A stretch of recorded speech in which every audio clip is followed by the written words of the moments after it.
A contract is something that we're probably more familiar with when it comes to a legal term. And the legal terminology, if I'm to buy a house and you're going to be the seller, we have a contract between us. Or if I'm going to purchase a car and you're going to sell it to me, we have a contract between us. And there's lots of legal contracts that exist, but basically they're all the same. They're an agreement between two people, or they're an agreement between two parties or multiple parties.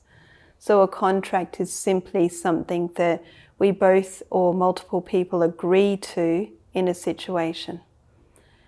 So if we take contracts and take it out of the legal context, and let's look at it in terms of our personal lives. And within that, we also have many contracts. We have agreements amongst ourselves that says, if you behave this way, I'll behave that way. There are agreements and they're basically arrangements that say, look, we'll both agree to be and to do life in this particular way. And if you don't ruffle my feathers, I won't ruffle your feathers in this way. We just agree that we're going to live this contract together. These contracts are unwritten and more often than not, unsaid contracts.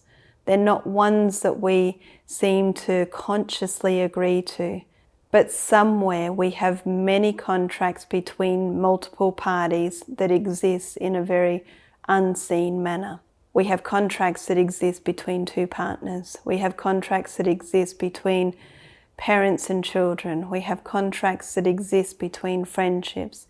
We have contracts that exist between colleagues at work. We have contracts that exist between team players on a sporting field.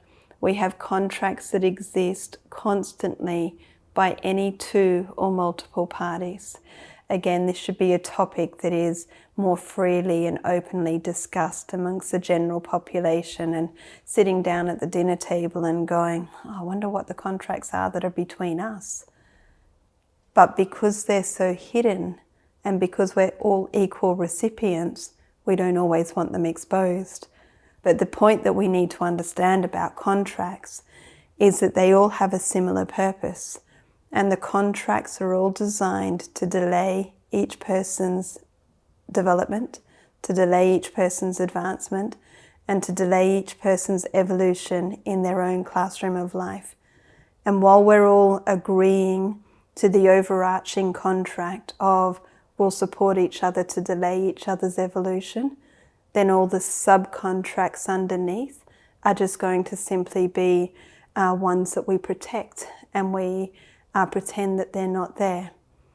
But when we embrace that the overarching contracts is all about delaying each other's evolution, delaying our own evolution and delaying your evolution, and when you want to embrace the classroom of life, then you'll go, show me all the contracts.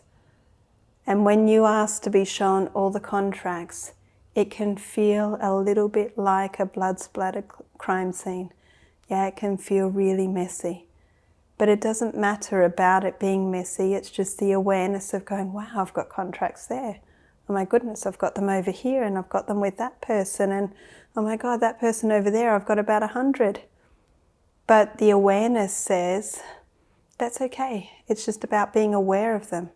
And when you start to allow yourself to be aware of them, don't judge them, don't make them wrong. Just simply understand that this is a society that we all live in, where there's thousands and thousands of hidden contracts that are unsaid and unspoken about. However, it's up to us to say, I've had enough. Yeah, I no longer choose to play that game. I no longer choose to subscribe to that contract. I'm going to rip the contract up, throw it in the bin, and I'm going to learn how to live life contract-free.